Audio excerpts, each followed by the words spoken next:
Yeah, welcome. We are going to begin our basic music class. Now you will forgive my handwriting, it's long since I wrote using my hands. Now, as we look at music, we need to understand that music is a language. Now, being a language, music has certain things. First, a language has what we call the alphabet. Now, an alphabet is a set of symbols that are used in the writing of the words in a language. We will look at the alphabet of music as a language. Secondly, a language will usually have rules that govern the use of these symbols. Now, these rules are also called grammar. In other places, we call them syntax. And so we will learn the rules that are followed in the use of music as a language. And of course, when you're learning a language, you have to learn how to write, read, and generally how to use it artistically. By artistically, I mean use it in a beautiful way. Use it in a way that is attractive. We will dwell on reading the music language, because for you to write, you will have to be able first to read. You have to be able to understand for you to be able to convey a message using a certain language. You have to be able to understand it first. And so we will use, or we will stick to the reading of music as a language. Now, having said that, we will straight away look at the basic notation in music. Now, the basic notation in music. What are the things involved in writing music? When someone writes a piece of music, what will they write? What will you expect to see? Now, generally, when you look at your SDA hymnal or the scores that we use for teaching and learning songs, various songs, you will see 5 lines like the ones I'm drawing right now. I'm following the lines on my paper from a book so that it is neat. I hope it is neat.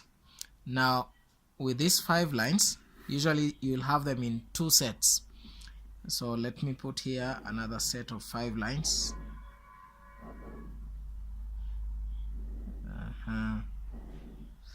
Now these 2 sets of lines, the upper one will have something like this. See that? And the lower one will have something like that. Okay. Now we call these sets of lines a staff. So let me label this as a staff. Now music is written on these sets of lines and spaces. Of course, between the lines we have them spaces. So we have a line, a space, a line, a space, a line, a space, a line, space. Same with down here. And so the staff having these sets of lines, they are usually 5, 1, 2, 3, 4, 5, 1, 2, 3, 4, 5. The upper one has this kind of symbol. You see that? And the lower one has that kind of symbol. And so these symbols are called clefs. And so we have this first one, we'll call it the treble clef. Hope you can see that. And the lower one is called the bass clef. Bass as in the sound, the voice bass, the voice for the deep voice for men, bass clef. Treble clef to mean sounds that are high pitched, sounds, for example, sounds made by women. And so when you see a piece of music in your SDA hymnal having these two sets of staff, then the upper one is where you will find the voices for females or high-pitched voices. The lower one is where you'll find the voices for men. For example, tenor and bass. So for women we have soprano, alto, tenor, bass. Okay. So the first thing to note is that we have what we call the staff, the sets of lines. On the staff we have the clefs, the G clef or treble clef, and then we have the F clef or bass clef. Okay, yeah. Now after that you will see in this space right here, just after the clefs, you will realize we have things like that. Okay, now, or things like let me do on this one, things like that. Okay, now you'll see something close to a small b or something looking like the hashtag. Okay, yeah. So what are these? Now these two are symbols used in music to mean, for this one, for this case, to mean make a sound that is slightly in pitch lower than what you should normally make in that position. For this one, it means make a sound that is slightly higher in pitch than the normal one that is made at that position. Now you realize I'm saying at this position. What do I mean?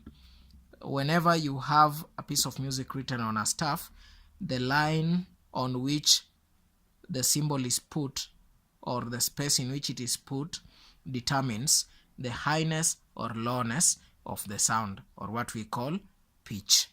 Okay, yeah. So pitch is represented by the position of a symbol in music, either on a line or in a space. The higher you go, the higher the pitch. The lower you go, the lower the pitch. Same on this one. The higher you go, the higher the pitch. The lower you go, the lower the pitch. So these things that you will see immediately after the clefs are what we call key signatures. Now, what is a signature for? A signature is something that identifies the authority that is putting down, let's say, a letter. Now for this case, when you say key signature, then it means it is a form of symbols that identifies to the one reading this piece of music the key for the piece of music. Okay, so when I sign a document, I'll say this is my signature. Now we have music where we have signatures to signify keys. Okay, we will come to that later in details. Immediately after the key signature, we usually have something like 4, 4. I know you've seen that. Or something like 3, 4. So what are these numbers for? These numbers are what we call time signature. So again, you can see we have signature. Now this signature is for time. It tells you how time is allocated to the piece or the parts of the piece of music. Yeah, so time signature, we will again come back to that later in a later lecture. So for now, we have identified a staff and the symbols that you will find in the staff and the positions of those symbols. So we have had the clefs, they come first.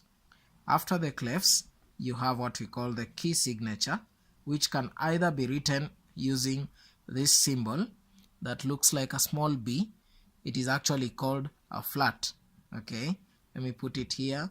This one is called a flat and this one is called a sharp. Alright, so we have a flat and a sharp. So flats and sharps are used to write the key signature. Immediately after the key signature, we have the time signature. written using numbers. You can see 4/4. You can also see in some other pieces of music 3/4. We shall come to know what these numbers mean. For now, let's just identify these as this as time signature, and this was key signature, and then here we have the clef.